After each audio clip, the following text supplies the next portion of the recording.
What do you think of that, Roger? Why the lack of media coverage on this deal? Well, there's so much going on, Owen, between the Kavanaugh struggle, the extraordinary comments of Hillary Clinton today, essentially starting a civil war in America, the startling revelations by the general counsel of the FBI that Rod Rosenstein was entirely serious when he talked about entrapping the President of the United States on a wire in order to take him down under the 25th Amendment, is just a lot of breaking news. And I think with all of these national events, many people have not caught on to the fact that one of the most powerful hurricanes in history is about to hit the northern portion of Florida.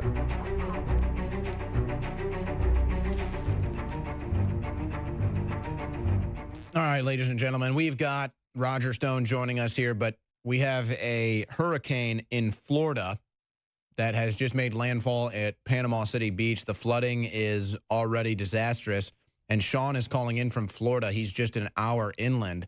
So I wanted to go to Sean here, just get an update of what the weather is like an hour inland. Sean, what's it looking like for Florida right now? Yes, sir, Owen.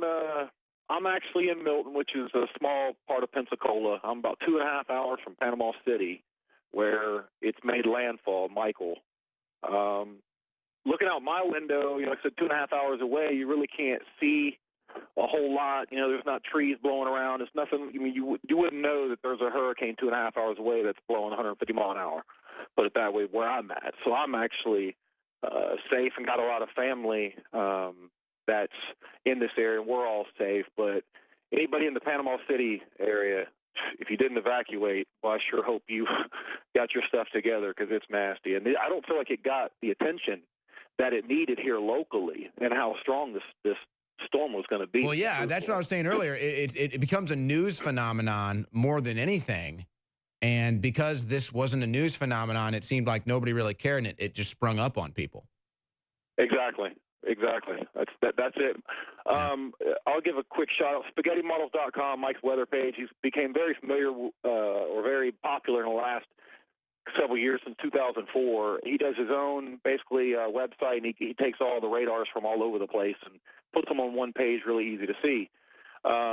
He's been saying the same thing, that he doesn't know what the deal is with Pensacola, Gulf Breeze, our area, Escambia County, the furthest western part of the Panhandle, not given the storm the coverage it needs, period. It just didn't have the human interest. It just didn't have the ratings. Other stuff did, Sean. Thank you so much for the call. And Roger Stone joins me. He's also he's in South Florida, so the hurricane storm is going to miss him. But we bring Roger Stone in now. What do you think of that, Roger? Why the lack of media coverage on this deal? Well, there's so much going on, Owen, between the Kavanaugh struggle, the extraordinary comments of Hillary Clinton today, essentially starting a civil war in America, the startling revelations by the general counsel of the FBI that Rod Rosenstein was entirely serious when he talked about entrapping the President of the United States on a wire in order to take him down under the 25th Amendment, is just a lot of breaking news. And I think with all of these national events, many people have not caught on to the fact that one of the most powerful hurricanes in history is about to hit the northern portion of Florida. This, of course, is the district of Congressman Matt Gaetz. I know that Gaetz is very closely monitoring the situation, that he is in constant communications with all of the federal agencies involved to ensure that there are no delays in getting people help they may need, backstopping the president. I know the president and Governor Rick Scott are very focused on this coming emergency. And Floridians are somewhat used to this. We're a hardy lot down here. I can say that we're not expected to feel the results here in South Florida other than some winds and a stiff rain, but our prayers and our best hopes go out to our friends and fellow Floridians to the north. What do you make of Hillary Clinton's comments, Roger? I think that she's such a desperate woman. She hopes that she can start a civil war, maybe to distract from all the crimes that she may be convicted of in the near future. Well, I can sum this up really in one big word: greed.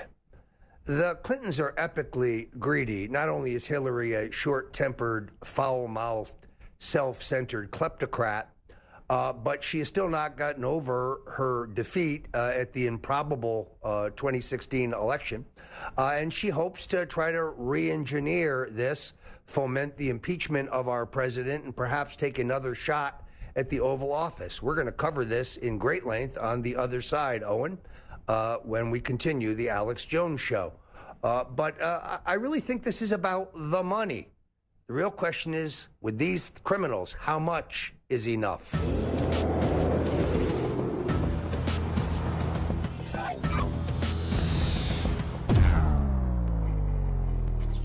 Climb to the top of the food chain with Alpha Power by InfoWars Life.